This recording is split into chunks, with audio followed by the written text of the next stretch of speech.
A racist police officer brazenly stops and accuses a black agent of forging documents without any evidence.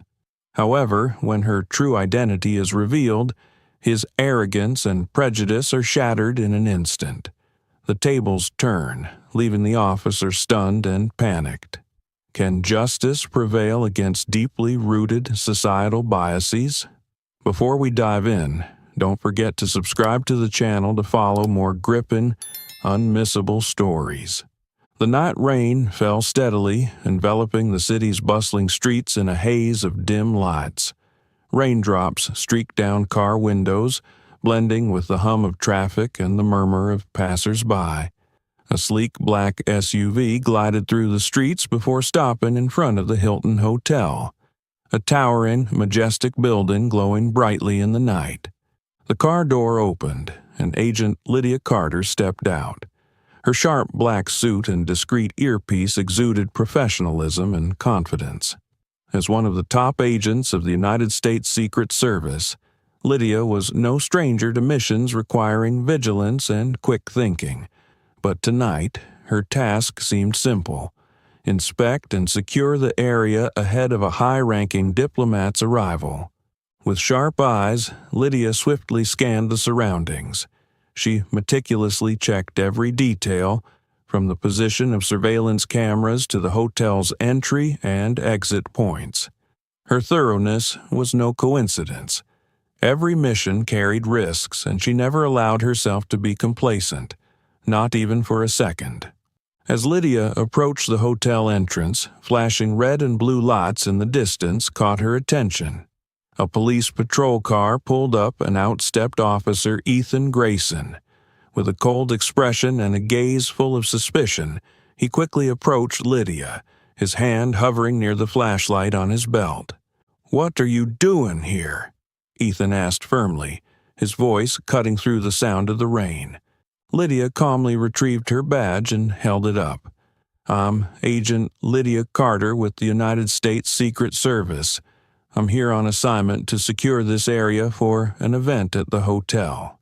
Ethan glanced briefly at the badge, but instead of showing trust, frowned deeply. "Secret Service? I don't buy it. That badge could be fake. What are you doing here?" The skepticism in Ethan's eyes was all too familiar to Lydia. This wasn't the first time she had been treated this way, but she wasn't fazed. Maintaining her composure, she said, "I've provided clear information. If you doubt me, I can contact my superiors for verification." But Ethan had no intention of backing down. With eyes filled with prejudice, he took a step closer, his voice turning harsher. "You're acting suspicious. This isn't your place. Put your hands up so I can conduct a thorough search." Lydia realized the situation was escalating. Despite her professionalism and calm demeanor, she knew Ethan's bias was clouding his judgment. Still, she kept her restraint, understanding that reacting strongly could worsen the situation. "I suggest you think carefully before making any decisions," Lydia said, her tone calm but firm, "because wrong actions can have serious consequences." Ethan ignored her warning, his gaze remaining cold and prejudiced as he prepared for his next move. The rain continued to pour, heightening the tension in the air as if forewarning an impending confrontation. Lydia maintained a calm gaze, but inside, she had already begun carefully assessing the situation. She knew she was facing someone who was not only rigid, but also burdened by an inexplicable obsession. The tension seemed to stem not only from her presence but also from the very look in Officer Ethan Grayson's eyes, a look full of suspicion she had seen in many others before. Ethan Grayson, a veteran officer with over 20 years of experience, prided himself on adhering to principles and earning the trust of his colleagues. But a serious case a few years ago had left a deep scar on his career. In that case, Ethan encountered a cunning imposter posing as a federal agent to access a high-security area. The criminal not only bypassed all the system checks but also detonated a small device severely injuring two of Ethan's fellow officers. More notably, it was Ethan himself who had allowed the imposter through, trusting their seemingly legitimate appearance and credentials. That incident not only damaged his reputation, but also planted a deep, unshakable fear within Ethan, the fear of making the same mistake again. Although the case was eventually resolved, Ethan never forgave himself for failing to notice the irregularities sooner. From that moment, he became rigid, unwilling to easily trust anyone, especially those claiming authority that he couldn't immediately verify. This inflexibility led colleagues to describe Ethan as overly rational, but lacking trust in people. Ethan vowed never to let the past repeat itself. In his mind, any sign, no matter how small, had to be treated as suspicious. This mindset often caused him to act on instinct rather than protocol, leading to frequent tension with colleagues or innocent individuals. Yet this obsession had taken root in his psyche, becoming a habit he couldn't break. And now, standing before him was Lydia, a confident woman holding a badge that could be legitimate, but could also be fake. The memories of the past surged back like a warning. Ethan stared at Lydia, his face stern. "I don't care who you say you are. Raise your hands now and don't make another move." Lydia frowned slightly, though her voice remained professional. "Officer Grayson, I've been clear. This badge is genuine, and I am on duty. You only need to verify with my superiors and everything will be resolved." But Ethan wasn't listening. The old fears resurged, driving him to ignore all reasoning. "I don't have time for games. This isn't your area, and I'm not letting anyone fool me again." His voice grew louder, drawing the attention of passers-by. Some people stopped, curious to watch the unfolding scene. Lydia realized the situation was spiraling out of control. Slowly, she raised her hands to shoulder height, trying to remain calm. "You're creating an unnecessary situation, officer. Check my badge again. This can be resolved easily." But Lydia's words seemed to fall into a void. Ethan, consumed by his painful memories and his determination to avoid mistakes, drew his gun. "I won't say it again. Raise your hands higher and turn around." The metallic click of the safety being disengaged echoed as Ethan cocked the weapon. The surrounding crowd began to murmur, some pulling out their phones to record the scene. Lydia glanced at the concerned faces in the crowd. She knew that any wrong move at this moment could lead to unintended consequences. But she couldn't allow herself to be treated like a criminal when she was carrying out a lawful duty. With a voice steady yet filled with restraint, Lydia said, "You are making a serious mistake, Ethan. I suggest you stop before this situation spirals out of control for both of us." Ethan, still gripped by the fear of failure, refused to back down. The blue and red lights from the patrol car reflected off his stern face, intensifying the tension in the air. At that moment, the rain seemed to fall harder, as if trying to veil the escalating confrontation that no one could seem to stop. The rain seemed to fall harder, its drumming sound drowning out the chaotic noise of the gathered crowd. Lydia, standing between Ethan's suspicious gaze and the curiosity of the onlookers, maintained her composure. Her eyes did not betray fear. Instead, they shone with a determination that refused to yield easily. "Officer Grayson," she said, her voice clear but edged with sharpness. "What you're doing right now is not only morally wrong, but could also lead to serious legal consequences. This crowd is recording everything. Are you sure you want this action to destroy your career?" Ethan squinted, his face tense and resolute. Lydia's words only deepened his suspicion. In his mind, the painful memories of the past case resurfaced like a haunting reminder. If I let my guard down again, something terrible would happen. "Don't try to threaten me with empty words. Ethan retorted bluntly. He didn't glance at the crowd, nor did he care about the phones recording around him. To him, everything before him was simply a threat that needed to be controlled immediately. "Officer, I'm not threatening you," Lydia continued, her tone calm but now icier. "I'm merely reminding you that every action has consequences, and if you act without properly verifying, this mistake will haunt you for a long time." But Ethan had already made up his mind. Haunted by his past mistakes, he could no longer hear reason. "Enough," he barked. "Turn around. Put your hands behind your back." When Lydia remained still, refusing to comply with the unreasonable demand, Ethan lunged forward. In an instant, he grabbed her arm, yanking it behind her back and snapping the handcuffs into place. The cold clink of metal echoed through the rain, slicing through the oppressive tension. The crowd erupted. Some people shouted, "She showed her badge! You can't do this!" A woman nearby screamed in outrage, "She's an agent! Look at her badge again!" But Ethan heard none of it. The rain fell on his face, masking the turmoil of determination and tension within him.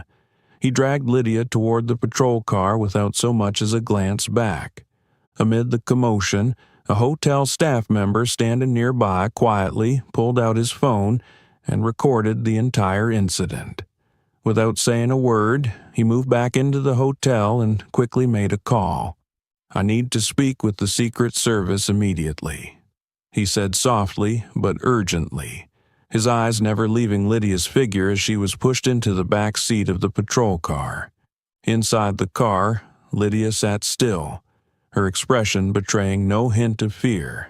Through the foggy patrol car window, she could see the angry faces of the crowd and feel the weight of injustice pressing down, not just on her, but on those standing up for her.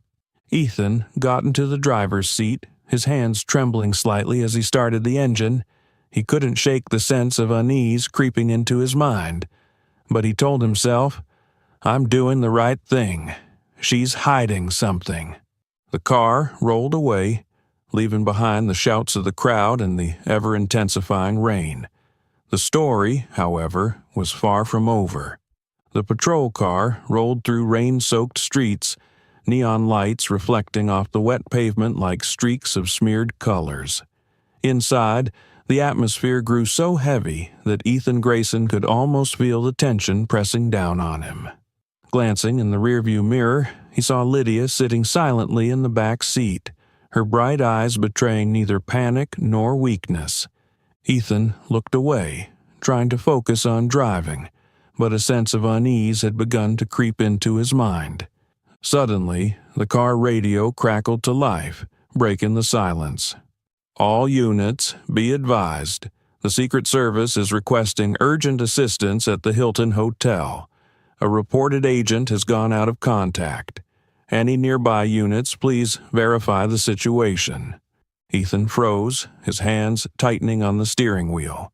The announcement echoed Lydia's earlier claim, that she was a Secret Service agent on duty to secure the area. The unease inside him now gave way to doubt. Doubt about himself. "It can't be," he muttered, but the arrest he had just made replayed vividly in his mind. She had remained calm and explained herself clearly. Her badge had seemed legitimate, but how could he be sure? Shaking his head as if to dispel the thoughts gnawing at him, Ethan told himself, "If she's telling the truth, I've made an unforgivable mistake." Yet he remained determined not to let fear dictate his actions. The car finally pulled up in front of the police station. Ethan stepped out, opened the back door, and pulled Lydia out. She still said nothing, her calm gaze seeming to say, "You will regret this." Inside the station, heads turned as Ethan led Lydia in. The room's atmosphere shifted, curiosity and unease filling the air. "Grayson, what are you doing?" A sharp, authoritative voice called out. All eyes turned to the station's entrance, where a man in a black suit stood. His badge gleamed under the fluorescent lights, and there was no mistaking who he was. "Agent Nathan Barnes, United States Secret Service," he said, his gaze sweeping the room before landing on Lydia. "And she," he pointed at Lydia, his voice lowering, "is one of our finest agents." Ethan froze, feeling as if he'd just been struck. "She's a Secret Service agent?" he croaked, his voice hoarse with disbelief. Nathan approached, his steely eyes locking onto Ethan's. But before he could speak, another voice rang out from the doorway, commanding the room's attention. "Wait!" A man in a gray suit, hurried yet composed, entered, holding a folder and a tablet. "I'm Michael Turner, Director of Security for the Hilton Hotel," he announced, striding directly to Lydia and setting the tablet on a nearby desk. "This is footage from our hotel's security cameras, retrieved immediately after we received an emergency call from one of our staff." Nathan and Lydia leaned in to view the screen, which showed footage of Lydia working methodically, inspecting the area with a focused, professional demeanor. Close-up clips revealed her presenting her Secret Service badge to the hotel's security staff, verifying her identity before proceeding with her checks. Michael continued. "These recordings not only confirm that Lydia Carter is a legitimate agent, but they also show her diligently performing her duties by protocol. We've already sent these materials to federal authorities for further verification." The room fell silent. All eyes turned to Ethan, who stood frozen in place. He stammered, unable to form a coherent response, while Nathan's gaze bore into him with visible disappointment.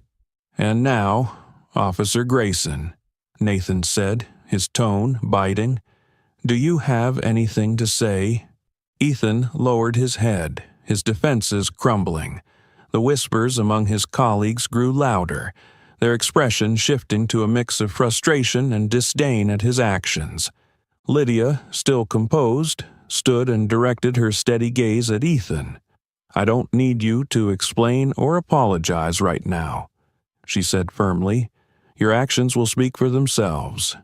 Ethan opened his mouth to respond, but Nathan raised a hand to silence him. "I'm not interested in your excuses. I want to know why you assumed that a black woman in a suit, carrying legitimate credentials, couldn't be a Secret Service agent." Nathan's words struck like a blade, cutting through Ethan's remaining pride. He hung his head, unable to answer. Nathan turned to Chief Collins, who stood nearby, looking visibly uncomfortable. "I want all footage from the station's cameras, as well as recordings from this officer's body cam," Nathan ordered. Collins nodded quickly. "Yes, Agent Barnes. I'll have my team retrieve it immediately." Nathan stepped toward Lydia, unlocking her handcuffs with deliberate care. "Are you all right, Agent Carter?" Lydia nodded, her voice calm but resolute. "I'm fine, but this needs to be addressed thoroughly." Nathan turned back to Ethan, his voice cold. "I'll make sure of that." The station fell into a tense silence as everyone grasped the gravity of the situation. Ethan Grayson stood motionless, his face pale and his hands trembling. For the first time in years, he felt as though his entire world was collapsing around him. The atmosphere inside the police station grew stifling after Agent Nathan Barnes removed Lydia's handcuffs. All eyes were on Ethan Grayson, who now stood frozen, with a tense expression. But instead of silently acknowledging his fault, Ethan took a deep breath, attempting to regain his composure. "I was just doing my duty," he said, his voice low but with an unmistakable tremor. "She was acting suspicious, and I had no way to verify her identity on the spot. I can't just take a badge at face value and allow anyone claiming to be an agent into a sensitive area." Nathan turned to face Ethan, his gaze piercing as though it could strip away all pretense. "Your duty?" he asked, his voice calm but commanding. "Your duty was to verify her credentials, not ignore them. Lydia presented her badge, identified herself, and instead of verifying, you chose to act based on your prejudice. Ethan frowned, trying to hold his ground. I didn't act on prejudice, he interrupted. I've seen imposters use fake credentials to cause serious harm. I couldn't let that happen again. Lydia, still composed, stepped forward. And that made you think that anyone, especially someone like me, is likely to be fraudulent? Her voice was sharp but retained its calm. I clearly stated my identity and presented legitimate credentials. Yet, you didn't examine them objectively. You decided I couldn't be an agent based solely on what you saw. Lydia's words left the room in silence. Some officers averted their eyes, avoiding her gaze, while others looked at Ethan with discomfort. Ethan opened his mouth to respond, but the words caught in his throat. He couldn't deny the truth that had been laid bare. He had bypassed basic verification procedures because of his blind suspicion. Chief Collins, who had been observing the situation from the beginning, finally stepped forward. With an air of authority, he broke the silence. That's enough. Grayson, Barnes, both of you stand down immediately. Collins looked around, his gaze sweeping over everyone in the room. I don't care who's right or wrong at this moment. The only thing I know is that this situation has escalated far beyond acceptable limits, and that is unacceptable. Turning to Nathan, he continued, Agent Barnes, I commit to full cooperation with the Secret Service's investigation. All footage from the station's cameras, as well as Officer Grayson's body cam recordings, will be handed over promptly. Nathan nodded, his eyes still locked on Ethan. Good. I will ensure that no details overlooked. Collins turned to Ethan, his face stern. Grayson, you have the right to defend your actions, but don't think that exempts you from accountability. I am officially initiating an internal investigation. Effective immediately, you are suspended from duty until the matter is fully resolved. The station fell into a tense silence. Some officers began whispering among themselves, their expressions a mixture of worry and unease. Ethan stood as if frozen, unable to believe what was happening. I was just trying to do the right thing, he muttered, but no one responded. Nathan stepped closer to Lydia, placing a hand gently on her shoulder. We'll handle this transparently and thoroughly. They need to understand that the cracks in the system can no longer be ignored. Lydia nodded, her gaze resolute. I'll make sure of that. The rain outside continued to fall, but inside the police station it felt as though a storm was brewing. The cracks Lydia mentioned were not just in the actions of one officer, but in an entire system that had allowed such biases to fester and take root. Now, everything was being brought into the light. The tense atmosphere in the police station was interrupted by the shrill ring of a telephone at the duty desk. Chief Collins picked up the call, and within seconds, his expression turned grave. He quickly hung up and gestured to another officer. Get in touch with the rapid response team immediately. Hilton just received a threat call. Collins' words shattered the heavy silence in the station like a sudden blow. Nathan Barnes immediately turned to Lydia. What do you think about this? He asked, his eyes sharp. Lydia didn't answer right away. She took a deep breath, her eyes betraying a hint of weariness and tension. Emotions only those who had faced life-or-death situations could truly understand. This isn't the first time I've encountered something like this, she began, her voice steady yet laced with emotion. A year ago, during an assignment in Los Angeles, we received information about a threat call.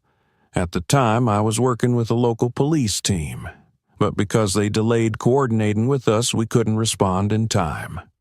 She paused, her gaze shifting from Nathan to Ethan. One of my teammates was seriously injured trying to protect civilians. just because someone on the team didn't trust us and failed to follow protocol immediately. Lydia's words hung heavy in the confined space of the station. The silence that followed was thick, each officer feeling the weight of her story. Ethan stood still, his eyes wavering as he listened. The images Lydia described seemed to play out vividly in his mind. A teammate injured, a situation that could have been avoided with effective coordination. He swallowed hard, unable to muster the familiar justifications that usually came so easily. Lydia was pointing out what he had long tried to ignore. Mistakes born of prejudice don't just tarnish careers, they endanger lives. So, what do you think of the current situation? Ethan finally asked, his voice lacking the firmness it once carried. Lydia looked at him, her gaze unwavering. I think that if you hadn't obstructed me and instead cooperated from the start, we could have addressed this threat before it escalated. Her response made Ethan flinch. He could hear the disappointment in her voice, not just with him, but with the entire system that had allowed actions like his to persist. Collins turned to Nathan. We've deployed the rapid response team to the Hilton, but if this is a genuine threat, I think we need more input from Agent Carter. Nathan nodded and turned back to Lydia. Did you notice anything unusual during your earlier inspection of the area? Lydia frowned, concentrating. I noticed a few trucks parked near the side entrance, but no one appeared to be checking them. I also saw a man dressed as a security guard who wasn't wearing a name badge, which is unusual for events like this. Ethan listened, a growing sense of guilt washing over him. If he had trusted Lydia from the start, this information could have been reported and acted upon promptly. Lydia continued, her voice dropping slightly. I hope my suspicions are wrong, but if those details are connected to this threat call, we could be facing a very dangerous situation. Ethan lowered his head, his hands clenched tightly. At that moment, he realized that his actions were not just a personal failing. They might have endangered everyone involved. Ethan, Lydia said, her voice softer now but still firm. You said you wanted to protect people, but your approach is doing the opposite. Protection isn't just about action. It's about making the right decisions uninfluenced by prejudice. Her words struck at Ethan's pride, cutting deeply. He didn't respond, but within him, a flicker of change had begun to stir. Meanwhile, Nathan signaled to Lydia and Collins. We need to act now. If there's any additional information, we'll coordinate directly with the team on site. Collins nodded. I'll ensure all data from the station is sent directly to Hilton. The air in the station felt suffocating as everyone realized there was no time left to argue. For Ethan, it was a moment of reckoning, a realization that he needed to change to make amends for the mistake he had just made. As news of the threat at the Hilton Hotel spread and rapid response teams began deploying, the atmosphere at the police station remained tense. Videos of Ethan Grayson's arrest of Lydia had started circulating on social media at an astonishing speed. The videos, recorded by bystanders, captured the entire incident. From the moment Ethan drew his gun to the point where he handcuffed Lydia and escorted her into the patrol car. Some clips included the crowd's outraged shouts. She showed her badge. Why don't you believe her? This is a blatant abuse of power. Within hours, hashtags like Justice for Lydia and Accountability in Blue were trending on Twitter, Instagram, and other social media platforms. The footage amassed millions of views, sparking a flood of comments that split into two distinct camps. One side harshly criticized Ethan. This is clear evidence of prejudice and abuse of power. Why can't a black woman be trusted, even when she has proper identification? Meanwhile, others defended him, arguing he was simply doing his job. Officer Grayson didn't do anything wrong. anyone could forge a badge. In a situation of doubt, ensuring safety is the top priority.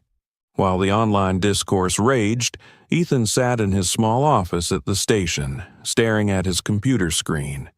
A colleague had sent him a link to one of the viral videos. He clicked on it, and familiar images filled the screen. His tense face, the gun in his hand, and Lydia in handcuffs as an angry crowd looked on. Each replay of the video felt like another blow to his pride. Yet a part of him clung to justification. I only did what I had to. I couldn't have known who she was. But even that reasoning couldn't mask the truth. He had neglected the opportunity to properly verify Lydia's identity. The public uproar was beginning to seep into the station itself. Some of Ethan's colleagues openly defended him. Grayson has always been a dedicated officer. He never makes decisions without reason. Everyone makes mistakes. This isn't worth all the backlash. However, others disagreed. But this time, he was wrong. She's a legitimate agent, and he ignored her valid credentials. If Lydia had been a white man in a suit, would he have acted the same way? The debates weren't limited to social media. They infiltrated every corner of the station.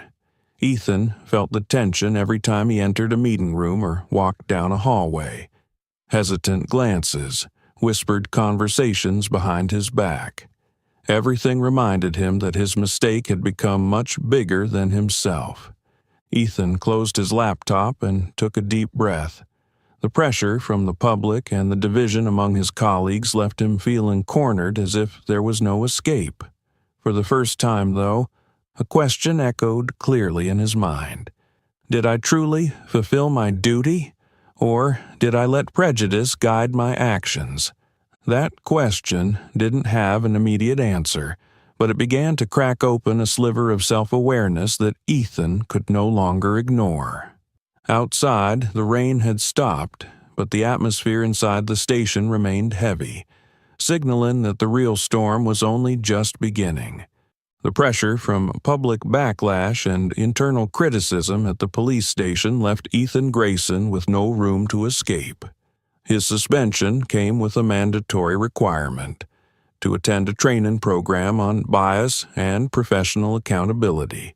Ethan did not protest, but as he held the summons for the training in his hand, he couldn't hide his irritation.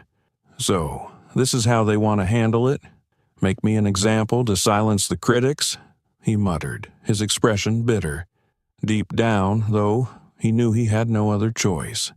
On the first day of the training, Ethan walked into a small conference room where colleagues from various units were seated, each carrying their reasons for being there. The facilitator, an experienced counselor named Sandra Hayes, stood at the front beside a large screen and began the session. Bias isn't always obvious, Sandra said, her voice calm yet incisive. It can creep into every small decision you make. Today, we're going to discuss how bias can affect judgment and how, as law enforcement professionals, we have a responsibility to control it. As example, videos played, Ethan felt his defensive walls begin to crack. The simulated scenarios, the stories of others, and, finally, the footage of his actions appeared on the screen. There he was, his gun drawn, his voice coldly commanding Lydia to raise her hands, and her calm but disappointed gaze as she was handcuffed. Sandra paused the video at a particular frame, the moment Lydia turned to look at him before being pushed into the car. "What do you see here?" Sandra asked, her gaze sweeping across the room. A young officer sitting near Ethan raised his hand. "I see a woman trying to explain herself but not being heard." Another added, "I see an officer, maybe rushing to judgment without fully considering the facts." Sandra turned to Ethan. "What about you, Officer Grayson? What do you see?" Ethan felt as though all eyes were on him. He swallowed hard, his gaze fixed on the screen. Ethan stood there, guilt washing over him like a tidal wave. His eyes drifted to Lydia, who was quietly watching him from the front row. Her expression is no longer cold or accusatory, but resolute in an almost unsettling way. As Ethan tried to find words to explain himself, Lydia unexpectedly stepped forward and stopped right in front of him. She looked him straight in the eye, her voice steady but sharp as it rang out. "Officer Grayson, everything in life can be repaired, except apathy toward justice. You made a mistake. No one denies that.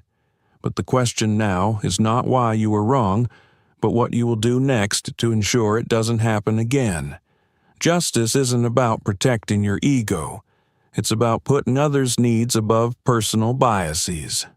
Her words struck at Ethan's pride like a blade. He stood motionless, her words reverberating in his mind.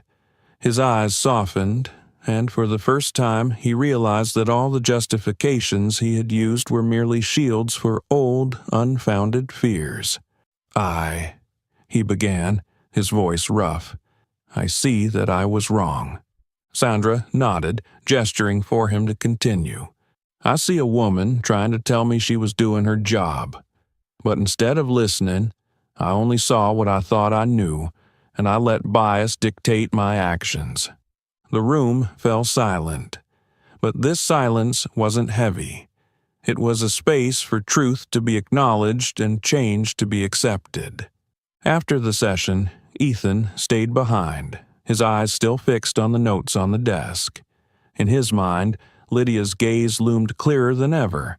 Calm, strong, yet filled with profound disappointment. He wondered to himself, how does she manage to stay so composed? How does she not let anger take control? Ethan began to understand that Lydia wasn't just an exceptional agent. She embodied everything he had failed to be: measured, fair, and in control. For the first time in years, Ethan felt true remorse, not because of his colleagues' criticism or the public's outrage, but because he realized he had hurt someone he should have protected. "This won't happen again," he told himself, his heart heavy. But he also knew that such a promise needed to be proven through action, not just fleeting thoughts. The training session didn't just force Ethan to confront his mistakes, it laid the groundwork for a larger transformation in how he approached his work. Above all, it began to open the door for him to face and repair the cracks within himself. After the emotionally charged training that Ethan Grayson had to endure, Lydia Carter refused to stop at what had already transpired. She knew that to create real change, she needed to turn her personal experience into part of a broader conversation about justice and accountability. A month after the incident at the police station, Lydia stood on the stage of a major conference on law enforcement reform. The auditorium was packed with police leaders, representatives from human rights organizations, and a large audience that included those who had voiced their support for her on social media. Dressed in a sharp black suit, Lydia spoke with piercing clarity and conviction. "I am not here to criticize the police," she began, her voice ringing out across the room. "I am here to talk about responsibility, integrity, and, most importantly, how we can restore the public's trust in law enforcement." She paused briefly, her gaze sweeping across the audience. "I do not believe the problem lies with individuals alone. I believe the problem lies in a system that has allowed mistakes and silent biases to persist unchecked." Lydia continued by recounting her own experience, not with a tone of accusation, but as evidence of why systemic change was needed.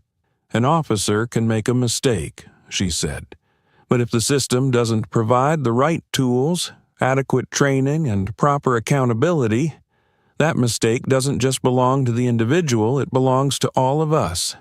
She concluded her speech with a powerful call to action. Reform is not an attack on law enforcement. Reform is how we build a stronger, more transparent force, one that deserves the trust of the communities we serve. Accountability does not weaken law enforcement, it fortifies it. The auditorium erupted in applause as Lydia stepped off the stage, though she knew not everyone agreed with what she had said. Her speech quickly went viral on media outlets and social platforms. Many praised her courage and vision. Lydia Carter isn't just an agent. She's a symbol of the change we need. Her message is clear. Justice and accountability must go hand in hand. However, criticism also poured in, especially from traditional law enforcement advocacy groups. She doesn't understand the pressures of fieldwork. We don't have the luxury of overanalyzing every decision when facing danger. Reform will only weaken law enforcement, making officers afraid to act. These debates didn't surprise Lydia. She understood that challenging the system would always meet resistance, but she also knew her words had sparked an important discussion, which was her ultimate goal. Meanwhile, Ethan watched Lydia's speech from a small screen in his office. Her words struck a deep chord within him, forcing him to continue reflecting on his role and responsibilities. Ethan exhaled softly, no longer feeling the anger or defensiveness he once harbored. Instead, he felt a glimmer of hope that, despite his mistakes, he could still contribute to positive change. The storm Lydia had stirred continued to roil public discourse. But for her, this was not just a fleeting moment.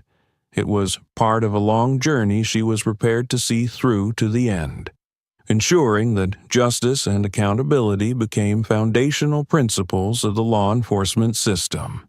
Lydia's speech sparked not only a public debate, but also left a profound mark on Ethan Grayson. Sitting alone in his small office, he stared at his laptop screen where her address had just concluded. Her words about responsibility and the necessity of reform felt like hammer blows to his conscience. Ethan knew he had been wrong, not just in his actions but in his mindset. But remorse wasn't enough. If he wanted to make amends, he had to do something meaningful, something more than just bowing his head in apology. With trembling hands, Ethan picked up his phone, found Lydia's number, and pressed call. The ringing seemed to stretch on forever before she finally answered. "This is Agent Carter." Lydia's voice came through, calm but tinged with guardedness. "It's Ethan Grayson," he said, his voice hoarse. There was a pause on the other end before Lydia responded. "I didn't think I'd ever get this call." Ethan sighed heavily. "Neither did I, but after everything that happened, I owe you an apology." Lydia remained silent, letting him continue. "I was wrong. Not just in how I handled the situation, but in how I saw you. I let my biases control my actions, and I didn't listen when you tried to explain. That was my biggest mistake, and I don't expect this apology to erase the harm I caused." She interrupted, her tone firm but not harsh. "An apology is only the first step, Grayson. What matters is what you do next." Ethan nodded, though she couldn't see him. "You're right. I don't want this to be just words. I volunteered for additional bias training and offered to mentor younger officers. I want to share my story, not to seek sympathy, but to prevent others from making the same mistakes." True to his word, Ethan began actively participating in bias training programs. He didn't just sit in as an observer. He took the initiative to share his story during the sessions, hoping his experience could serve as a wake-up call for younger officers. In one session, he stood before a group of newly recruited officers and recounted the incident with Lydia with unflinching honesty. From his flawed decisions to the public backlash and the deep regret he felt upon realizing the consequences of his actions. "I thought I knew it all," he said, his voice low but sincere. I let my past and my biases cloud my judgment. But the moment I saw Agent Carter's eyes, calm, disappointed, yet strong, I realized I was wrong. And not just wrong to her, but wrong to the profession I vowed to serve with fairness. The young officers listened intently, some nodding as he concluded. One raised their hand and asked, "Do you think you can truly change? After all those years working the way you did?" Ethan looked at the young officer and replied, "Change is never easy, but it starts with facing your mistakes head on and striving to do better every day. I can't erase what happened, but I believe my actions now can help prevent similar mistakes." Over time, Ethan's story spread within the police department. Colleagues who had initially criticized him began to shift their perspective, recognizing the courage it took for him to confront his errors. They saw that his decision to become a mentor wasn't about salvaging his reputation. It was about ensuring others avoided the pitfalls he had succumbed to. On Lydia's end, she received an email from Ethan after his first training session. "Carter, I don't expect your forgiveness, but I want you to know that every day I'm trying to be a better person and a fairer officer, and that journey started with the lesson you taught me." Lydia read the email and smiled faintly. She didn't respond, but in her heart, she knew she had planted a seed of change in someone once mired in prejudice. Ethan Grayson's journey to redemption had only just begun, but he understood that every small step carried profound significance. The incident involving Lydia Carter and Ethan Grayson not only sparked widespread debate, but also triggered a wave of profound change. As public scrutiny intensified, the police station where Ethan worked faced mounting pressure for reform from both the community and oversight organizations. The station's leadership, Chief Collins, recognized that this incident was not merely Ethan's failure, but a wake-up call for the entire system. After a tense meeting with representatives from the police department and the community, he announced a series of new reforms.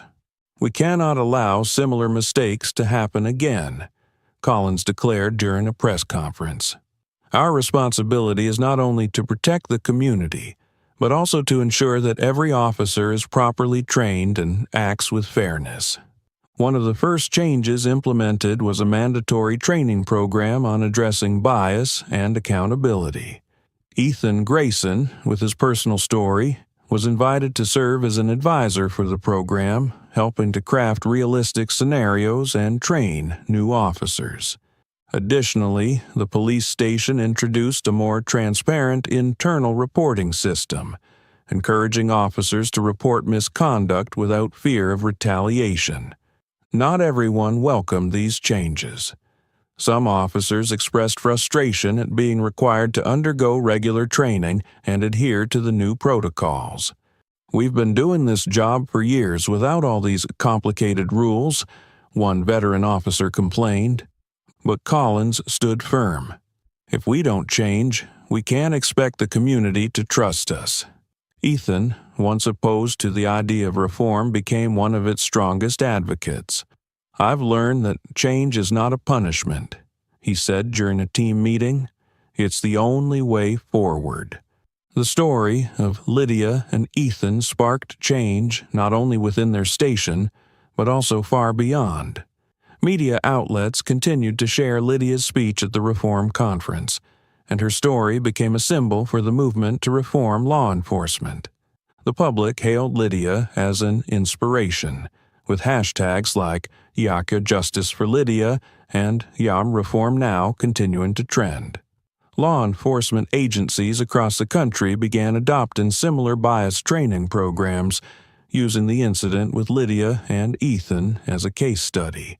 Though Lydia never sought fame, she received numerous invitations from organizations and reform conferences. At a major event in Washington, she stated, "Systemic change is not the responsibility of one person or one organization. It is a shared duty for all of us. Every small action, every right decision brings us closer to justice and fairness. Her message inspired not only those in law enforcement, but also ordinary citizens fighting for justice. Months later, Ethan noticed significant changes in his workplace environment. Younger colleagues began actively sharing opinions and questioning decisions they might have previously accepted without hesitation. During a training session, a young officer approached Ethan afterward. "I used to think these programs were a waste of time," the officer admitted, "but after hearing your story, I realize I might have made the same mistakes if I didn't learn how to do better." Ethan nodded gently, understanding the true meaning of redemption. As for Lydia, she knew her work was far from finished, but seeing even small signs of change in the system gave her hope that her efforts were beginning to make a difference. The system was far from perfect, but change had begun. The story of Lydia and Ethan was not just about one individual's mistake, it was about how we learn from those mistakes to build a better future. That morning, sunlight streamed through the large glass windows of the police training center, where Lydia Carter had been invited to speak to a group of recruits. She was accustomed to public speaking, but today the atmosphere felt different. There was something in the air that made her sense this day would be more than just another lecture. As Lydia stepped onto the podium, she caught a glimpse of a familiar face in the back row. Ethan Grayson, someone she never expected to see here, sat quietly, listening. He was dressed immaculately in uniform, but his demeanor was far from the rigidity she had once associated with him. Without showing her surprise, Lydia began her talk. "You are starting a journey that requires not just courage, but integrity. The power you hold is not for imposing authority, but for protecting others. Always remember, justice cannot exist without accountability and fairness." Following Lydia's speech, a group discussion was held, bringing together recruits, seasoned officers, and community representatives. Lydia and Ethan co-led the conversation, sharing their perspectives and experiences. One young officer, his voice filled with emotion, said, "Stories like Agent Carter's aren't just wake-up calls for us, they're calls to action. We don't want to follow old routines, we want to learn how to serve our communities better." A community representative, Mrs. Linda Thomas, spoke up. "We've always hoped that the police force wouldn't just enforce laws, but also protect trust. Today, I see that trust being restored." Mrs. Thomas's words were met with enthusiastic applause, not just from attendees but also from veteran officers who had initially resisted change. The room buzzed with a spirit of unity and determination to reform the system at its core. As Lydia concluded, the audience erupted in applause, but she knew the most significant moment of the day was yet to come. As the recruits filed out of the auditorium, Ethan approached Lydia. His steps were deliberate, as if he were searching for the right words. When he reached her, he stood upright and met her gaze directly. "Carter," he began, his voice low but sincere, "I just want to thank you." Lydia raised an eyebrow, slightly surprised. "Thank me? For what?" Ethan smiled faintly, a smile she had never seen before. "For not giving up, for standing your ground, even when I didn't deserve your patience. Without your determination and perseverance, I wouldn't have recognized my mistakes, and I certainly wouldn't have had the chance to change." Lydia regarded him for a long moment, her eyes reflecting understanding. "I didn't do it for you, Grayson. I did it for the work I believe in, and for people like you who can change." Ethan nodded in acknowledgement. "I know. But you gave me a chance, and I'm determined not to waste it." He extended his hand, a simple gesture but one filled with profound meaning. Lydia looked at his hand for a moment, then smiled and shook it. At that moment, no words were necessary. It became a symbol of reconciliation, not just between two people, but a reminder that hope can sprout even in systems that seem unchangeable. As Lydia left the auditorium, she felt a sense of relief. Her story had left a legacy, not fame or applause, but real change. From the reforms implemented at Ethan's precinct to new training programs for recruits, she knew her efforts had planted seeds for a better future. Yet, Lydia also understood the road ahead remained long. The law enforcement system could not be transformed overnight, and new challenges would always arise. But, looking back at the progress made, she felt hopeful. She stepped outside into the bright sunlight and took a deep breath. From a distance, Ethan watched her walk away, feeling a peace he hadn't known before. Their reconciliation wasn't the end of a story, but the beginning of a new chapter, one filled with hope, change, and the promise of a more just system. This emotional journey of Lydia Carter and Ethan Grayson, from conflict and prejudice to change and reconciliation, reminds us that accountability, integrity, and hope can pave the way for meaningful transformation. What do you think of Ethan Grayson's transformation? Do you believe that a mistake can serve as a turning point for creating something better? Share your thoughts in the comments below. Don't forget to like and share this video if you found it meaningful, and subscribe to the channel so you don't miss more inspiring stories. Thank you for watching, and see you in the next video.